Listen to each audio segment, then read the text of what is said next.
Salut à toutes et à tous, avant-dernière vidéo de l'année, une vidéo que vous attendiez, il s'agit de mon top 10 des meilleurs films de l'année.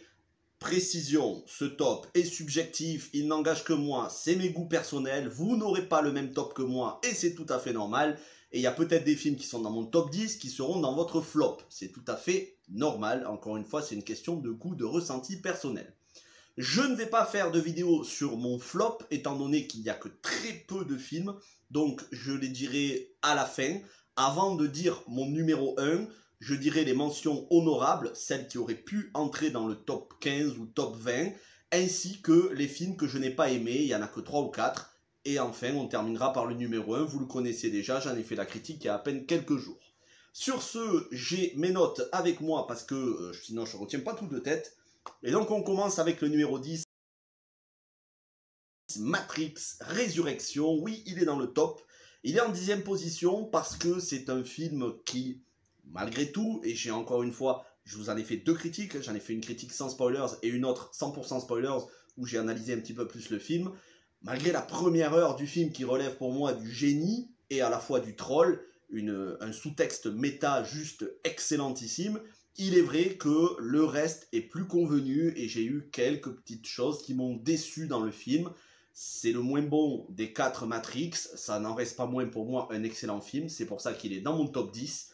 Matrix Résurrection, j'espère vraiment qu'on aura un Matrix 5 et 6, pour l'instant je ne sais pas du tout, mais voilà, ça me faisait très plaisir de retrouver tous les personnages de la trilogie que j'avais adoré, et Lana Wachowski a fait un boulot formidable pour moi, même si c'est pas le meilleur en termes de réalisation, ça reste quand même un film très intelligent, et un film qui fait débattre, et donc que l'on aime ou pas, le film a d'ores et déjà réussi son pari de susciter des réactions et des réflexions, et ça c'est une bonne chose.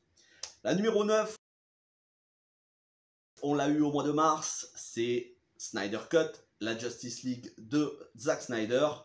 Que dire de plus? J'ai fait un live, j'ai fait une critique, on a été plusieurs avec les copains youtubeurs à en parler pendant presque 4 heures sur la chaîne.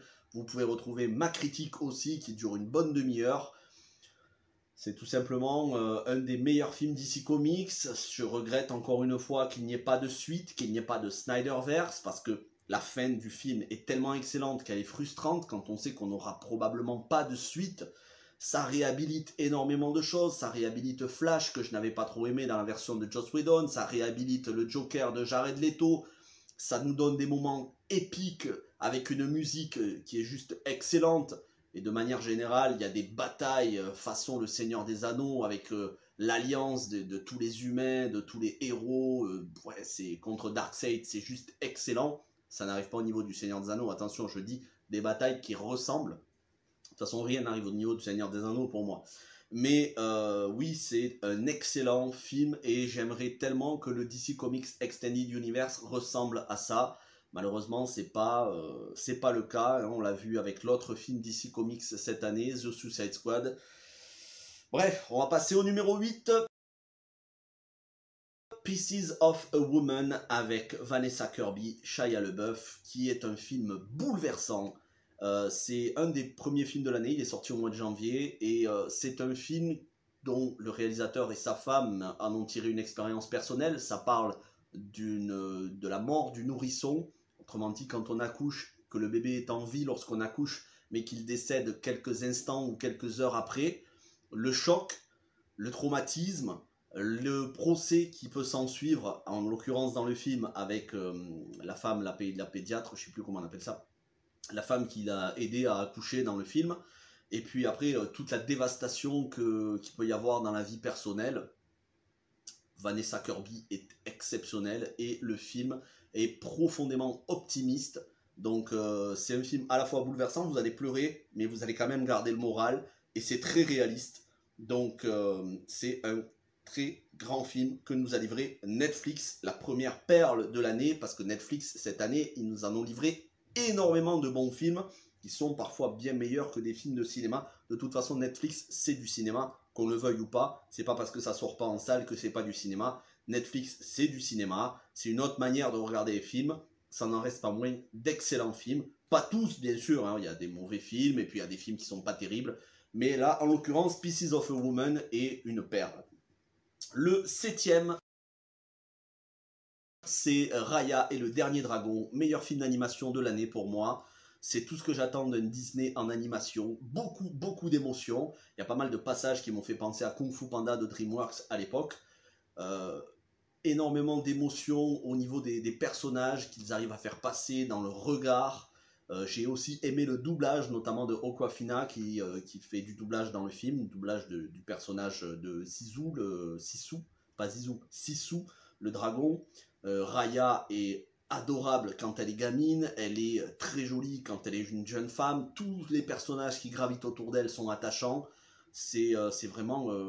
Puis visuellement, le film est très beau, la couleur verte, la couleur de jade ressort, c'est ma couleur préférée, et j'avoue que tout ce contexte, tout cet aspect artistique chinois, légende chinoise, asiatique, j'ai adoré. Numéro 6, Bac Nord. Bac Nord, j'ai fait un live dessus, j'ai fait une critique dessus, je me suis pris des réflexions, notamment sur les réseaux sociaux, où on m'a traité de raciste. Les gens n'ont pas compris, pour certains, mon avis, mais de toute façon, vous qui êtes abonnés à la chaîne, vous avez compris mon avis. Bac Nord, pour moi, reflète la réalité de certaines banlieues chaudes aujourd'hui en France, que ce soit Marseille ou la banlieue parisienne. Ça reflète la réalité que vit la police. C'était un film nécessaire parce que c'est un biopic, hein, c'est un film qui parle de 3 policiers qui ont été réellement mis en cause et mis en prison. On avait eu la version uniquement des médias, là on a leur version parce que Cédric Jimenez, excellent réalisateur qui avait fait La French notamment, autre film sur les problèmes entre la police et les délinquants, en l'occurrence là c'était sur la French Connection. Mais là, Cédric Jimenez a fait un gros boulot d'information. Et puis, certains des policiers, donc, qui sont les personnages principaux du film, ont collaboré à donner des indications pour plus de réalisme sur le scénario. Encore une fois, le film est extrêmement d'actualité. Alors, malheureusement, il y a eu une récupération par certains candidats politiques qui fait qu'il y a des bouffons, il y a des gens qui sont complètement idiots, des abrutis finis, qui disent que parce qu'on a aimé le film, on est forcément du côté de certains candidats politiques. Mais ça, c'est des gens qui sont le néant absolu de l'intelligence humaine en France. C'est-à-dire des gens qui vont crier tout de suite, déjà qui vont faire de l'amalgame et qui vont crier au racisme parce que vous dites que oui, il y a des problèmes de délinquance en France et que la police n'est pas assez soutenue. Mais ça, je suis désolé que vous soyez d'accord ou pas, et je sais que la majorité d'entre vous, vous êtes d'accord. En tout cas, ceux qui avaient répondu dans les commentaires. Mais oui, en France, il y a des problèmes, et Bac Nord met le doigt sur ces problèmes. Après, c'est pas un film parfait, et de toute façon, c'est pas le but. C'est pas un film qui entend imposer une vérité absolue, mais c'est un film qui met le doigt sur des problèmes qui sont réels, et rien que pour ça, c'est important de le regarder au moins une fois, malgré tous les a priori qu'on pourrait avoir éventuellement selon vos opinions politiques. Moi, je m'en fous, les opinions politiques. Moi, je regarde le film pour ce qu'il est, un film avant tout, mais c'est vrai qu'il relève plus pour moi du documentaire que du film. En tout cas, Bac Nord se devait de figurer dans ce top, et c'était une obligation parce que c'est un film nécessaire. Numéro 5. Et j'assume de dire que ce film est pour moi le 2e meilleur James Bond de tous les temps. Il s'agit de No Time to Die, qui vient se placer pour moi juste derrière Casino Royale, qui reste quand même inégalé. No Time to Die, je suis passé par tous les stades d'émotion, surtout les larmes, énormément d'émotions. C'est un film où on regarde moins le film pour le scénario, plus pour l'émotion qui s'en dégage. C'est la fin d'un parcours logique du Bond de Daniel Craig. C'est la fin d'une ère, d'une génération qui a commencé en 2006 avec Daniel Craig, qui se termine en 2021, 15 ans après. 5 films. L'immense majorité sont tous excellents, peut-être certains, allez, on va dire, qui sont un peu bâclés comme Quantum of Solace, mais qui restent quand même très bons. No Time to Die, c'est l'émotion à fleur de peau. C'est pour moi la meilleure James Bond girl, Léa Seydoux. Et jusqu'à présent, pour moi, c'était Eva Green, mais Léa Seydoux, et encore une fois, j'assume de le penser, malgré toutes les critiques qui ont été faites, pour moi, Léa Seydoux, c'est la meilleure James Bond girl, parce que c'est la James Bond girl ultime, dans tous les sens du terme. Je dis ça pour ceux qui n'auraient pas vu le film, je ne veux pas spoiler la fin. Mais voilà, cette fin qui est juste exceptionnelle, et je suis content qu'on ait eu cette fin-là. Et comme j'ai dit, j'ai fait plusieurs vidéos sur No Time to Die, une pour expliquer pourquoi le film n'est pas woke. Encore une fois, c'est pas parce qu'on met un personnage noir dans un film et une femme que le film est féministe et Black Lives Matter. Et c'est pas parce que on a un James Bond, on va dire, qui assume d'être, comment dire ça, qui assume son côté sensible, son côté amoureux, c'est pas pour autant qu'on déconstruit le personnage et qu'on en fait une lopette, une loque humaine, comme on a pu l'entendre. Je suis absolument pas d'accord avec cet avis-là. Non, pour moi, on a un James Bond équilibré, qui n'est plus le James Bond assez macho, dragueur que l'on avait, que je n'appréciais pas forcément. Voilà, je suis très content que James Bond ait évolué dans ce sens. Ceci dit, c'est la limite, il ne faut pas aller plus loin pour moi. Les dernières déclarations de Barbara Broccoli en nous disant qu'on pourrait avoir un James Bond non genré, je vais pas vous mentir, ça m'enthousiasme pas du tout. Et comme je l'ai expliqué dans le live que j'ai fait, tout comme dans les vidéos, je pense que pour moi l'aventure James Bond s'arrête ici. Je ne pense pas regarder les prochains à l'avenir, quand bien même ce serait Henry Cavill ou Tom Hardy ou n'importe quel autre interprète. J'ai vu pour moi le James Bond ultime, dans tous les sens du terme, et surtout ultime en termes de qualité. Je pense qu'on ne pourra pas faire mieux à l'avenir, on pourra peut-être faire une redite, mais je vois pas ce que ça pourrait apporter d'autre. Donc pour moi, No Time to Die, ça signe, je vais pas dire de manière définitive, mais ça signe pour moi la fin de la saga, et en tout cas la fin de mon intérêt pour la saga. À l'avenir, je suis vraiment pas sûr de continuer à regarder la saga James Bond, les nouveaux films. Mais en tout cas, No Time to Die, j'ai adoré. Numéro 4, qui est passé assez inaperçu, c'est incompréhensible, c'est Nomadland. Nomadland qui a eu l'Oscar, qui est juste un chef-d'œuvre. Ça parle des gens qui sont nomades aux États-Unis, autrement dit des gens qui se déplacent en caravane selon les emplois, les petits emplois qu'ils peuvent avoir sur tout le territoire américain. Des gens qui vivent un peu hors système, même beaucoup hors système. Et j'aime ce mode de vie hors système. Moi, c'est ce que je rêve de faire. Moi, je rêve de partir au Canada, devenir bûcheron, et voilà, plus rien avoir à faire avec le monde moderne, m'isoler en attendant que la fin de ce monde arrive. Donc, bon, c'est ce que je rêverais. Ça n'arrivera probablement pas, mais Nomadland, je trouve ça génial. Et Frances McDormand, ouais, c'est ça, c'est Frances McDormand. Elle est excellente, comme d'habitude. Voilà, de toute façon, c'est une actrice qui est excellente, habituée du cinéma des frères Cohen. C'est Chloé Zhao qui réalise le film. Chloé Zhao qui avait réalisé auparavant The Rider, très bon film. Et Les Éternels, que je n'ai pas encore vu cette année, je le regarderai sûrement en début d'année prochaine, je vous en ferai la critique. Chloé Zhao qui réalise un chef-d'œuvre, oui, absolument. Énormément de personnes qui sont dans le film, ce ne sont pas de vrais acteurs, dans le sens où ce ne sont pas des acteurs professionnels, c'est des gens, des vrais nomades qui ont joué leur propre rôle. Ça renforce le réalisme du film. Après, on a David Strathern qui donne la réplique, qui lui est un acteur connu, qui joue dans beaucoup de films, notamment qui a joué dans la saga Bourne. On a des acteurs professionnels, mais c'est vraiment un film qui est à la limite quasi documentaire sur la vie de ces gens qui sont hors système et qui s'en sortent par la solidarité. Et ça, j'ai adoré. Et le numéro 3, c'est un film qui est un petit peu dans le même genre. On est totalement d'ailleurs dans ce que je vous disais. C'est Land, et là le film, c'est même pas qu'il est passé inaperçu, c'est que personne n'en a parlé. J'ai l'impression que personne n'en a parlé. J'en ai fait la critique, encore une fois, tous les films dont je vous parle, j'en ai fait la critique, vous pouvez les retrouver sur la chaîne. Land de Robin Wright, son premier film en tant que réalisatrice, où elle tient le rôle principal. Il y a Demian Bichir qui joue dans le film.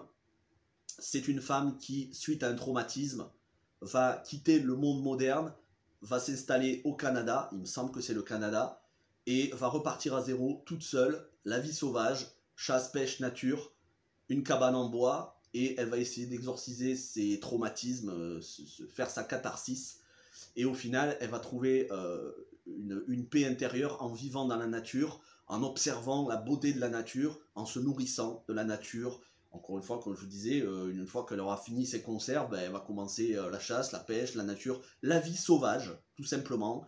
C'est un film qui dure pas longtemps, mais qui est une déflagration d'émotions. Ça dure environ 1h30, et franchement, c'est un chef-d'œuvre. Je vous le conseille, vraiment, je vous le recommande. Moi, c'est un film que je pense le regarder quasiment chaque année, parce que c'est ce genre de film, c'est important pour l'esprit. C'est pas du divertissement, là, on est sur du film qui fait réfléchir. Numéro 2, Cruella. Emma Stone, je t'aime, déjà, ça c'est la base. J'adore Emma Stone. Cruella, c'est le film Disney parfait. J'ai absolument rien à redire à ce film. C'est la Disney live action, le Disney live action parfait. C'est-à-dire que c'est à la fois une adaptation et un film original qui raconte des choses qui n'ont pas été racontées dans les dessins animés, qui s'inspire des dessins animés. C'est une préquelle des 101 Dalmatiens. On le sait, Emma Stone, c'est une actrice qui a un talent monstrueux. Elle a eu l'Oscar pour La La Land, c'est pas pour rien, et elle aurait pu avoir l'Oscar pour d'autres films. Là, dans Cruella, elle nous montre encore une fois l'étendue de son talent en jouant avec diverses personnalités. Au-delà de ça, elle a pas mal d'acteurs qui lui donnent la réplique, qui sont excellents, à commencer par Emma Thompson, Mark Strong et les autres. On retrouve les personnages du dessin animé, en cela, c'est fidèle. Et puis, il y a un souci qui a été un souci du détail en termes de costumes et de musique, de chansons qui ont été sélectionnées pour le film. La bande originale est un joyau qui s'écoute en boucle. C'est du bonheur. Cruella, c'est un bonheur ce film. Puis en plus, c'est Emma Stone, donc forcément Emma Stone, je ne suis pas objectif. Hein. Sachant que La La Land est dans mon top 10 de tous les temps. Et le numéro 1, et je vous le dirai juste après les mentions honorables, j'allais oublier les mentions honorables. Alors, c'est pas un classement dans l'ordre, c'est dans l'ordre de sortie chronologique. On a eu Cherry avec Tom Holland, qui fait un vétéran de la guerre qui est addict d'abord aux médicaments et ensuite qui va être addict à la drogue, qui va être carrément trafiquant de drogue. On voit le talent de Tom Holland. Tom Holland, ça n'est pas juste les Spider-Man, c'est surtout d'autres films. Cherry des frères Rousseau, mais il avait aussi joué au cœur de l'océan, de Ron Howard et dans pas mal d'autres films. Music, là aussi un film qui est passé totalement inaperçu, j'en ai fait la critique, je crois que même la critique est passée inaperçue. Music, le premier film de Sia, la chanteuse, qu'elle a écrit et réalisé avec Maddie Ziegler qui joue dans pas mal de ses clips, qui joue le rôle principal. Quelle est l'histoire? Une jeune fille autiste qui va s'épanouir dans la musique et sa grande sœur Junkie, jouée par Kate Hudson, va devoir apprendre le sens des responsabilités pour s'occuper de sa sœur parce qu'elle n'a plus que elle. Et c'est un film qui est bouleversant, en plus avec une bande originale signée Sia, qui est une de mes chanteuses préférées. Je ne pouvais qu'être enthousiaste à ce film. Désigné coupable avec Tahar Rahim, Jodie Foster et Shailene Woodley. Tahar Rahim est bouleversant dans ce film. Vrai, c'est un biopic sur quelqu'un qui a été accusé des attentats du 11 septembre, accusé à tort, qui va passer de très nombreuses années à Guantanamo. C'est un film choc où on voit les conditions de détention à Guantanamo. Jodie Foster est impériale comme d'habitude. Le charisme de Jodie Foster, ça joue bien. C'est très très bien écrit. Les dialogues sont profonds. C'est bouleversant. J'ai eu les larmes aux yeux plusieurs fois dans le film. C'est un film que je vous recommande absolument. Run, Hide, Fight.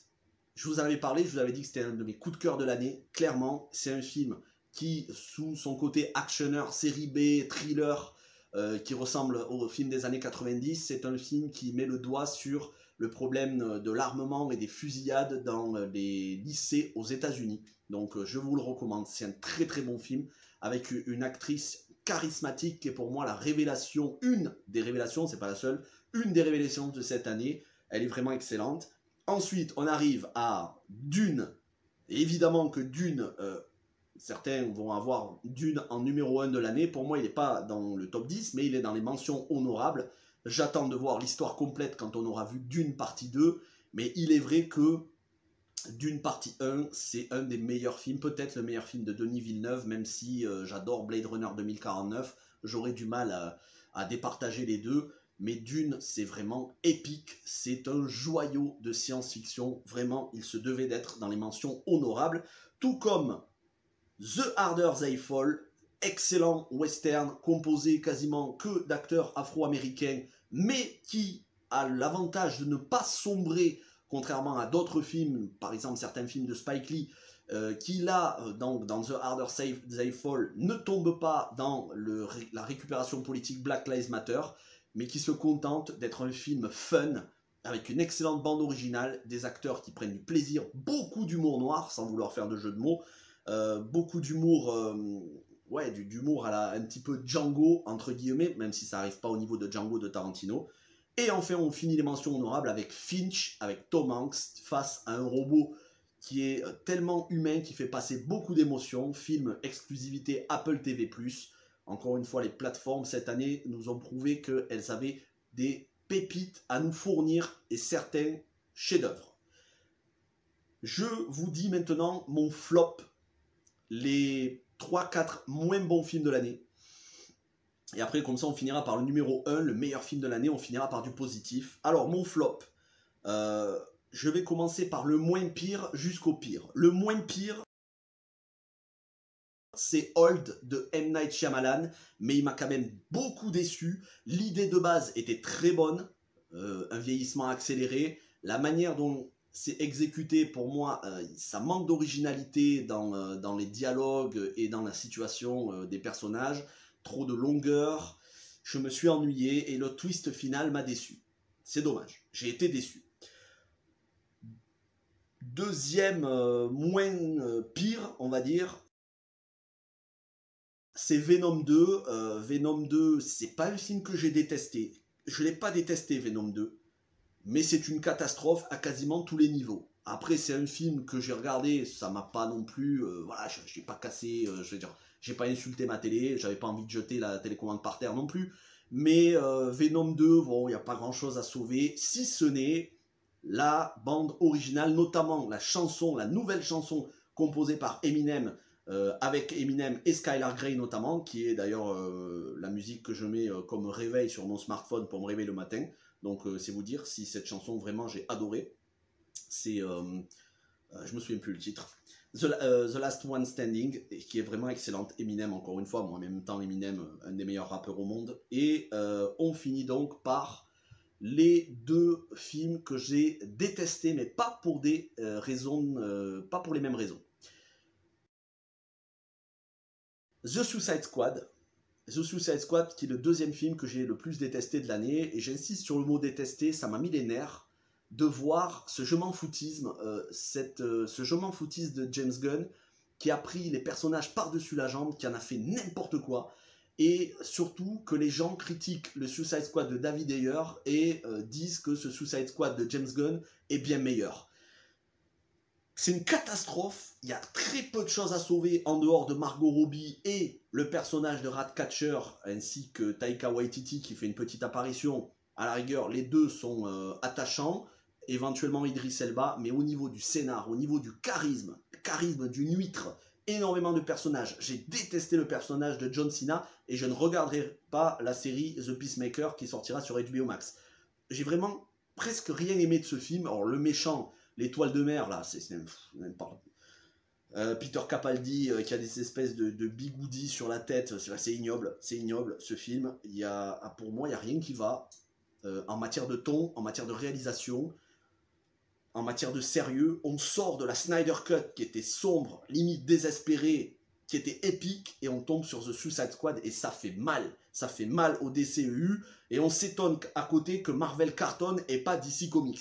Mais c'est pas étonnant quand on a des films comme The Suicide Squad. Et soit dit en passant, pour ceux qui pensent que The Suicide Squad est une réussite, il a fait moins de 200 millions de dollars au box-office mondial. Alors c'est vrai qu'on est en pandémie, mais c'est aussi parce que les gens l'ont pas beaucoup aimé, contrairement au Suicide Squad de David Ayer qui avait fait 700 et quelques millions de dollars. Donc il n'y a même pas à comparer au niveau du box-office. Alors c'est vrai que le box-office n'est pas un indicateur absolu de qualité, on est d'accord. Mais quand j'entends les gens dire The Suicide Squad fait l'unanimité en comparaison de celui de David Ayer, absolument pas.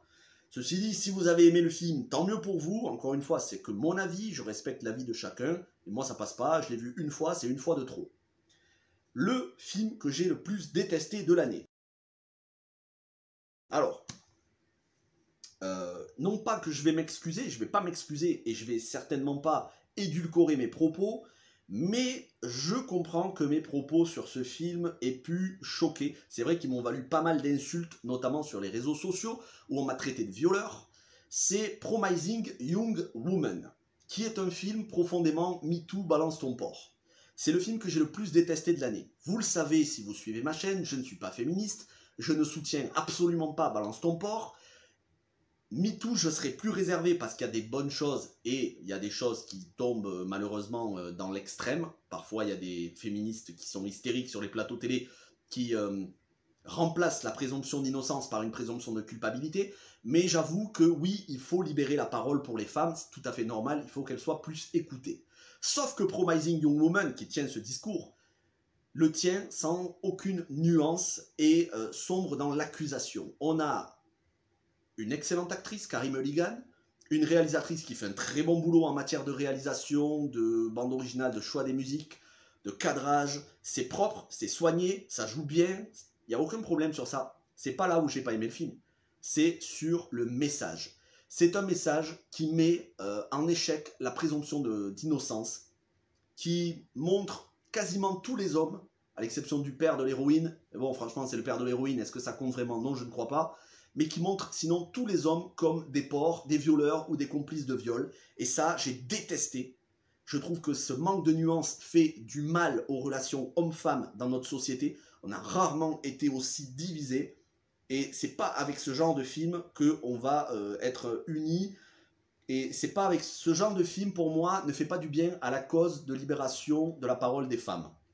Il y a des films qui sont beaucoup plus féministes, sans le dire, et en étant beaucoup plus raisonnables, en étant beaucoup plus nuancés. Et Promising Young Woman, pour moi, c'est un film accusateur, c'est un film culpabilisateur, et c'est un film qui nous présente quand même une héroïne qui est une psychopathe, comme si c'était une véritable justicière. Alors que c'est une psychopathe qui enferme des hommes et qui les torture pour leur faire avouer leurs crimes. Et ça, je suis désolé, mais ça passe pas. Voilà. Parce que sinon, on va commencer à légaliser la torture, on va commencer à légitimer la torture, et pourquoi pas la torture pour les prisonniers, pourquoi pas la torture pour les terroristes, après tout, il n'y a plus de limite. Non, on a quand même une psychopathe qui se met à torturer avec un bistouri un mec pour lui faire avouer qu'il a commis un crime, qu'il a commis un viol. Non, ça passe pas, il y a d'autres manières de faire, et c'est pas ce genre de film, encore une fois, qui va faire avancer la cause des femmes. Certainement pas. C'est mon avis, vous avez tout à fait le droit de ne pas le partager, mais c'est un film que j'ai détesté, que j'ai vu une fois, c'est une fois de trop, et que je ne regarderai plus jamais. Voilà. Et encore une fois, il y a des films qui font avancer le combat des femmes, mais qui le font d'une manière bien plus belle, bien plus raisonnable, avec beaucoup plus de dignité que Promising Young Woman. Mais comme c'est un top, on va finir sur le positif, le numéro 1 de l'année. Alors positif, le film n'est pas... C'est du 100% spoiler, bien évidemment. Hein, cette vidéo, vous l'avez vu, j'ai marqué dans la miniature.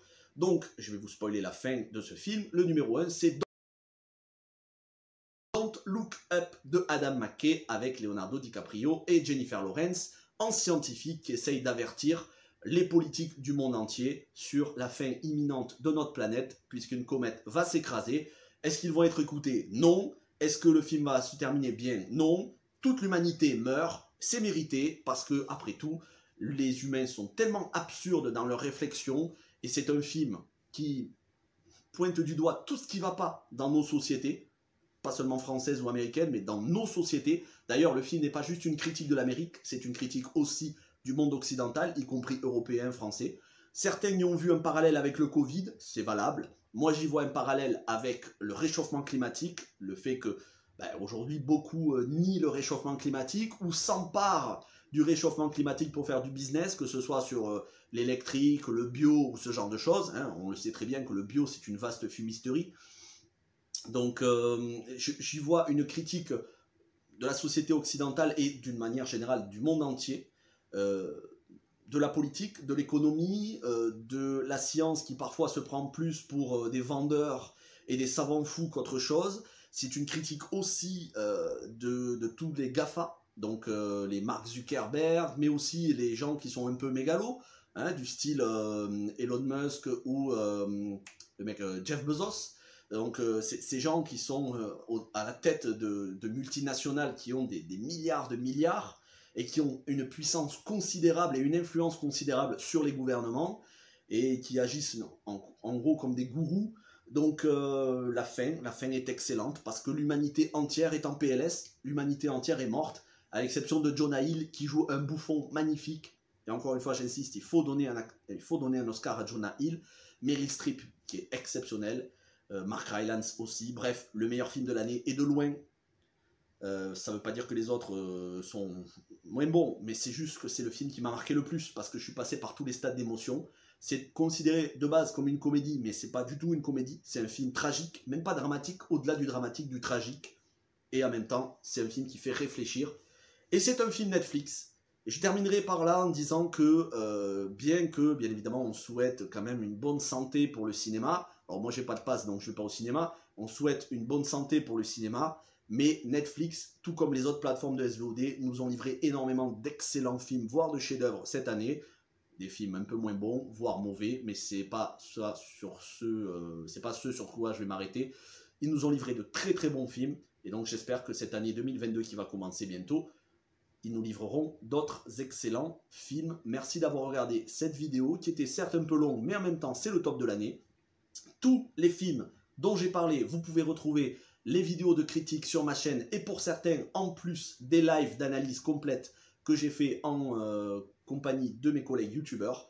Et l'année prochaine, je peux vous dire qu'il y aura tout autant de critiques de films, voire peut-être plus encore. Merci à toutes et à tous. On se retrouve demain pour la dernière vidéo de l'année qui sera le top 10 des meilleures séries 2021. Portez-vous bien, prenez soin de vous et de votre santé et de votre famille, et ciao tout le monde.